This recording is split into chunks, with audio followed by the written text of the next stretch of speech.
Hi guys, welcome again for yet another episode. Today we will discuss whenever we approaching somebody first time, how do we go about it, right? So the way to go about is to address him by his name. Everybody likes his name. Everybody is associated right from the time he's born. His identity closest to him is his name. And if you don't address him with his name and you say sir or you say shh or some noise that you create, people will not like it. So it's important hence that you address people by the name. Now if it is somebody that you know him already, you can use the first name and say, hi Sanjay, how are you doing? Otherwise, if it is formal call and you're meeting the person for the first time, it's always important to address it with Mr. or Miss.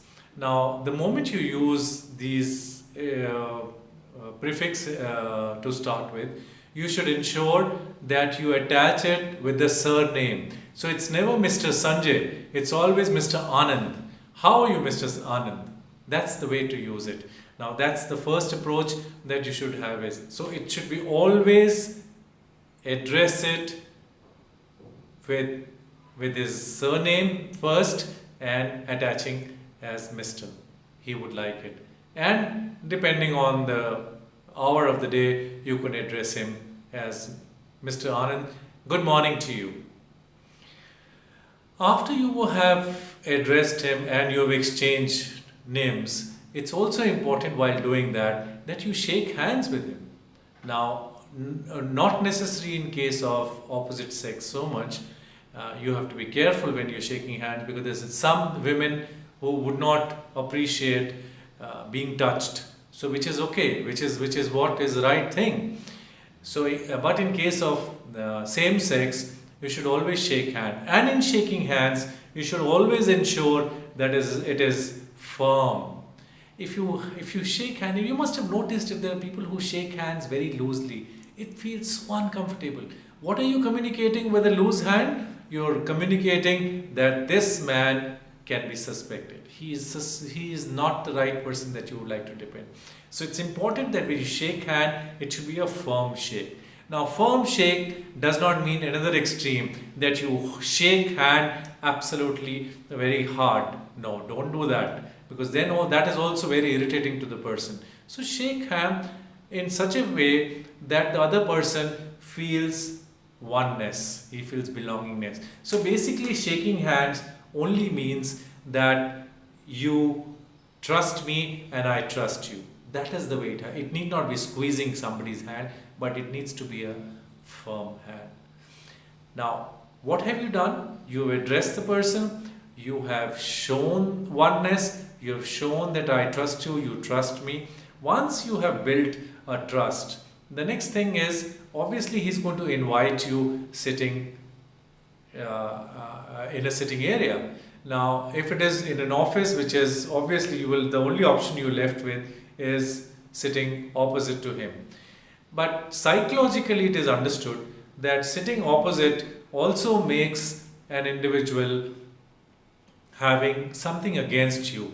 So as much as possible, if you are along the side with the distance that you maintained, it is always good to approach an individual with that, because when you are showing your presentation, it's always good to show him along the side rather than showing it across. But if there is no option, of course, then that's the last option that you should do it.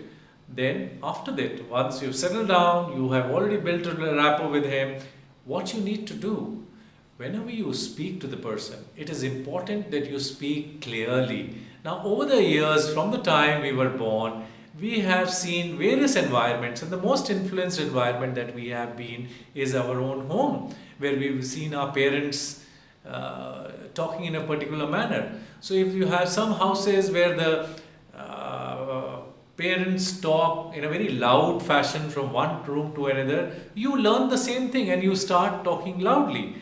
And in some cases, you always find that even the parents whisper within themselves while they talk. Now that also becomes very soft.